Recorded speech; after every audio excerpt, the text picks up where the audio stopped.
kawaida hustlers. But I mean Kenyans in terms of the government. Looks like the government has already moved on and forgotten about the problem that Kenyans are facing right now, and that is drought. We're no longer talking about drought. Right now we are talking about schools, graft. Yesterday it was about slashing of allowances. But for the last 2 weeks it was about drought. Oh, this is not who's died. This is not who's died.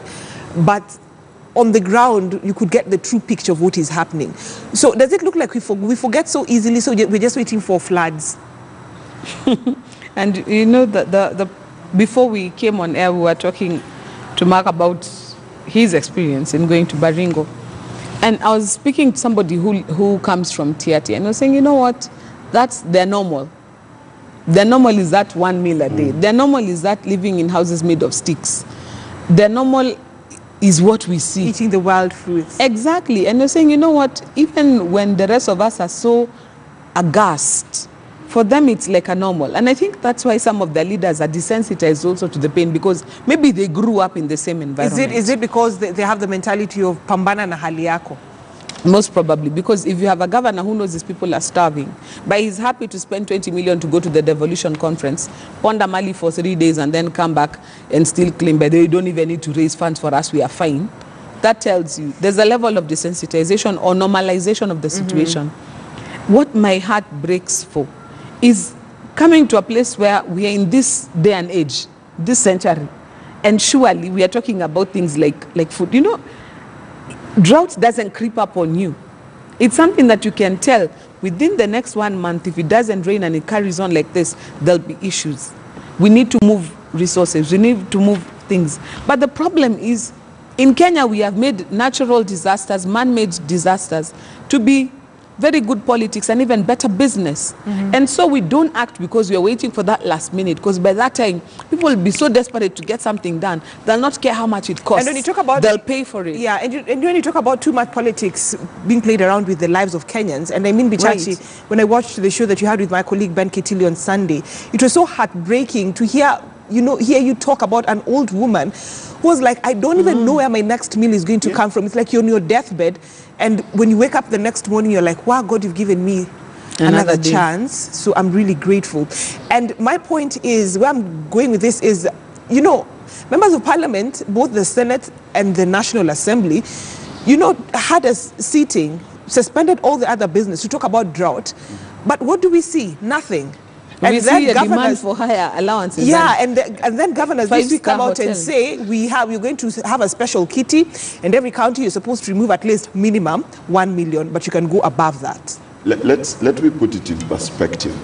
First, I must thank God that the lady, the chief of that village went to visit that lady, and she sent word yesterday, the day before yesterday, that she's well, and she's very grateful that we went to see her, because as she said, she'd laid down to die. That's what she had gone to sleep to do, because she'd given up. But the truth of the matter is this. We've been on shows with Joy, and she said this times above number, that we have leaders who are insulated from the problems they solve. We have a CS of transport who is insulated from traffic. We have a CS of health who is insulated from giving birth at Kenyatta National Hospital. So they will never solve the problems because they do not see those problems. When they have those problems, they have an option. Yes, exactly. I can go out of the country for treatment. Exactly. I can go eat at a different hotel. Exactly. So when we told poor people to do autopsies on dead bodies to find out why they died, we are being extremely callous and insensitive, and forgetting the fact that they not only don't have a hospital, now will they have a morgue with a mortician to tell us they died from hunger. So that was a very insensitive statement from our government, and we must call them out on that. Number two, as Joy correctly said, this drought situation is a perennial problem. Okay, I can predict for free. Next year we'll have the same problem. Yes. And we'll be found like the country will be found not prepared. Do you know how much it costs per person to solve this hunger problem?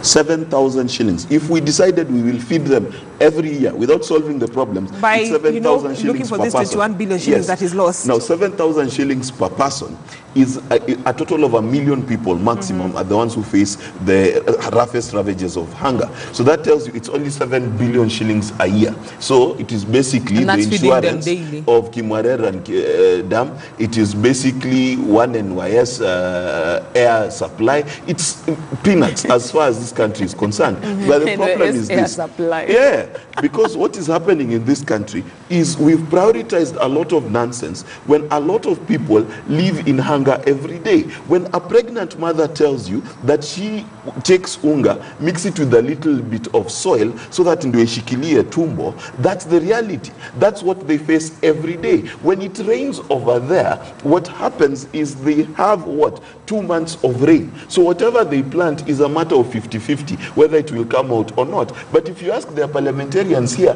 they'll tell you those people are lazy, they're not doing anything. Is it that the government doesn't care for its citizens? It's strategic thinking. They don't. No, and also there's a lack of strategic thinking.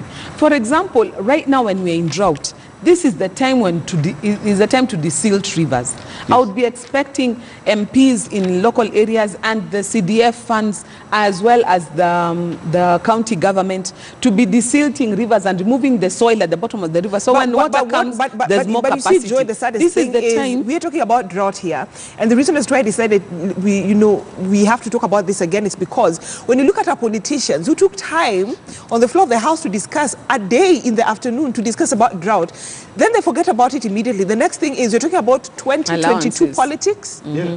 And that's why I'm saying strategic thinking.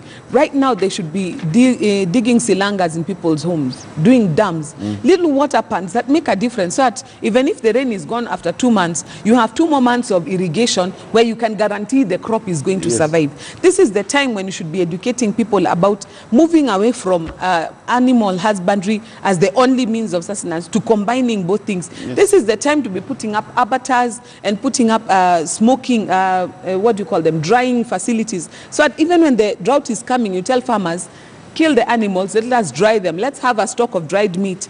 Biltong is big business around the world. Yes. We need to start having strategic thinking. But in Kenya, the politician benefits when the people are needy, when the people are poor, food.